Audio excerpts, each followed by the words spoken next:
Hi guys. Okay, so I am doing this because the last time I faced something really difficult in my life, doing video blogs and updates and just chronicling my journey really helped me.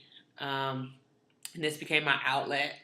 This became my motivation. This became my accountability, which was when I decided to start tackling my struggle with obesity, which, as many of you guys know, over the past 4 years of my life, or actually probably about 5, 6 years now, but it took me 4 years to lose 180 pounds. And halfway through the journey, this became a tool that really helped me process and just be vulnerable and share my journey with the world or whoever's watching. And at that time in my life, I actually believed that I have faced the most difficult thing ever, and that I have faced the hardest thing I would ever have to face, which was obesity and taking control of my life. And at that point in time, I had lost, and since that point in time, I've lost almost 200 pounds naturally. And I really did think that that was the hardest thing I would ever have to face. And if I can face that, I can face anything. And it is true. If I could face that, I could face anything. But it wasn't because I'm learning that it wasn't necessarily because it was about the weight, but some of the tools and lessons I've learned along the way, and just principles that help me to conquer and succeed. Well, I've recently learned that obesity was not the hardest thing I would have to face in my life. And who knows if right now I'm facing the hardest thing that I would have to face in my life. However, I do know that currently, right now in my life, I am facing the most difficult thing that I have ever in my life faced. On March the 29th, 2013, a little bit over 2 weeks ago, some of you guys probably already know this, but my mom went to wake my dad up because he was late to work, only to find that my dad was non-responsive. And the man who has fathered me for the past 26 years of my life didn't wake up on March the 29th, which most of us here in America, or probably around the world, know as Good Friday.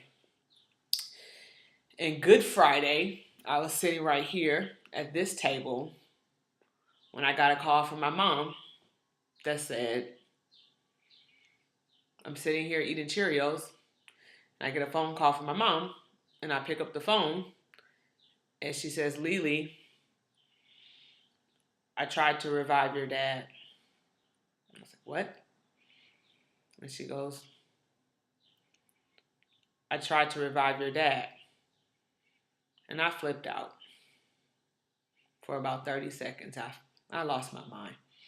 I fell on the ground. I started saying to my mom, what do you mean? What do you mean? What do you mean? Over and over again. What do you mean? What do you mean?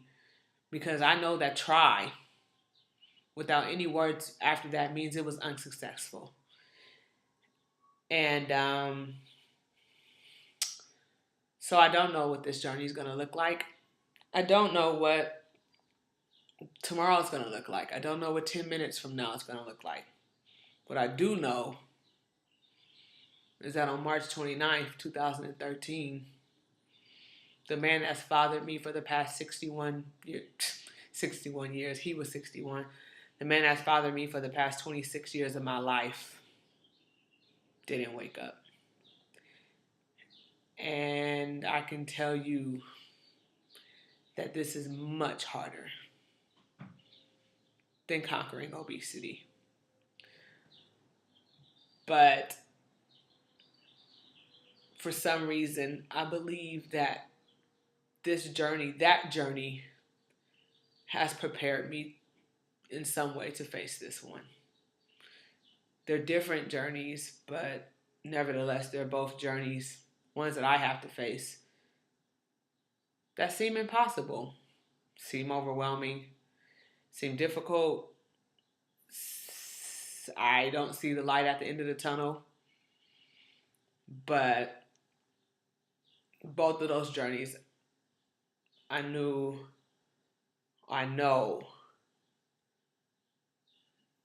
that somehow the grace of God is going to have to be my strength and get me through.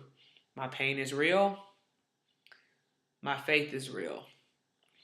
And somehow those two are going to be very important aspects of my journey. So I'm welcoming you guys into my process, but more than that, I know that I need to process. Because if I don't process, who knows what will happen. But I also know that if I would have faced this 5-6 years ago, there's no way I would be able to sit here right now and be talking to you guys about my process. And so I'm just welcoming to you into life after my dad's death. I mean, I know my dad is still alive, both realistically because my dad knew Jesus as his Lord and Savior, and because of that, he is alive with God right now.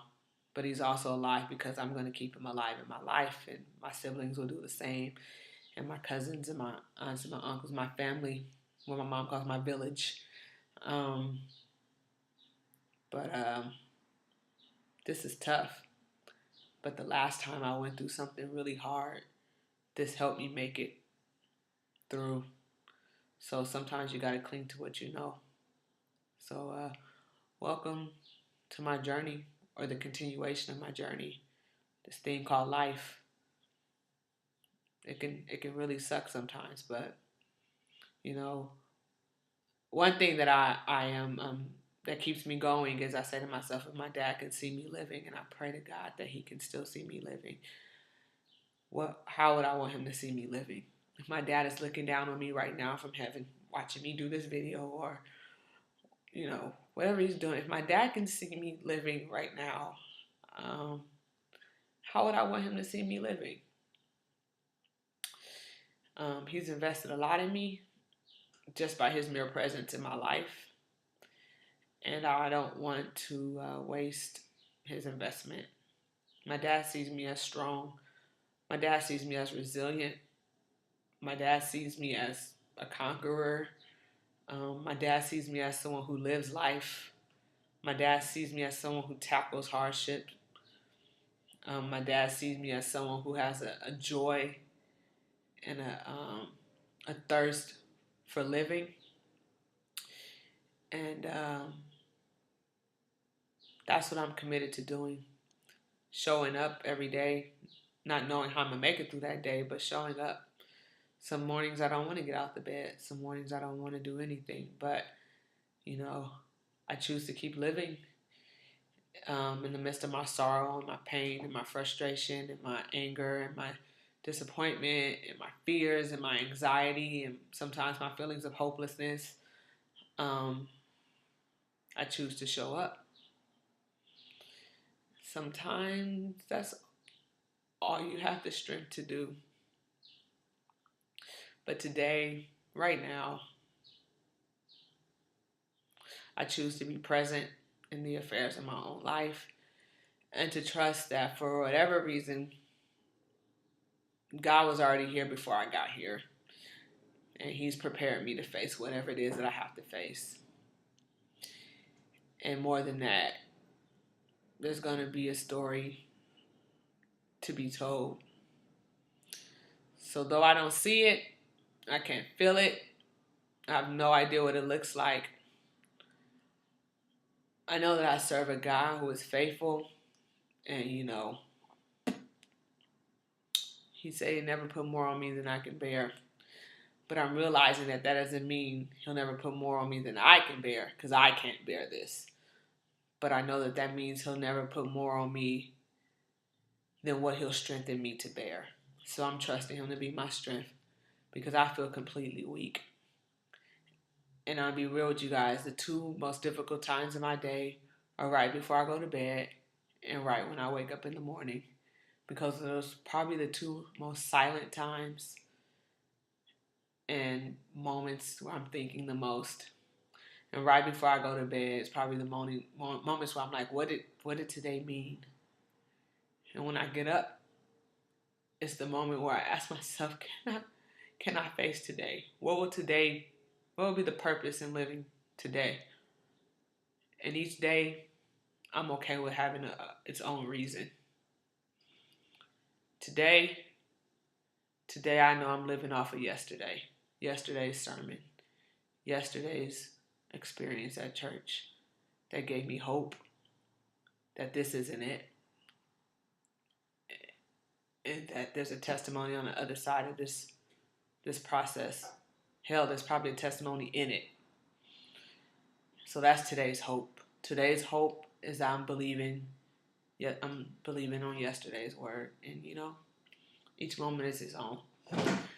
What does that have to do with food? I choose not to eat away my emotions, which I probably have been doing lately. A lot of junk food, a lot of candy. But I know that if I don't tackle it now, in 5 months, I'm going to wake up and be very, very depressed and unhappy about my circumstances. So I choose to be present in the affairs of my own life. And today I was present. Today I ate well. Today I exercised. Today I drank water. That's today. Moment by moment. Welcome to, I call life after death. Not my dad's death. Something died in me on March 29th. But there's a hole in my heart.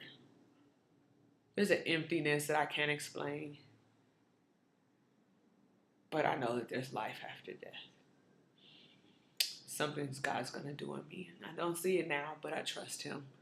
So, welcome to my journey.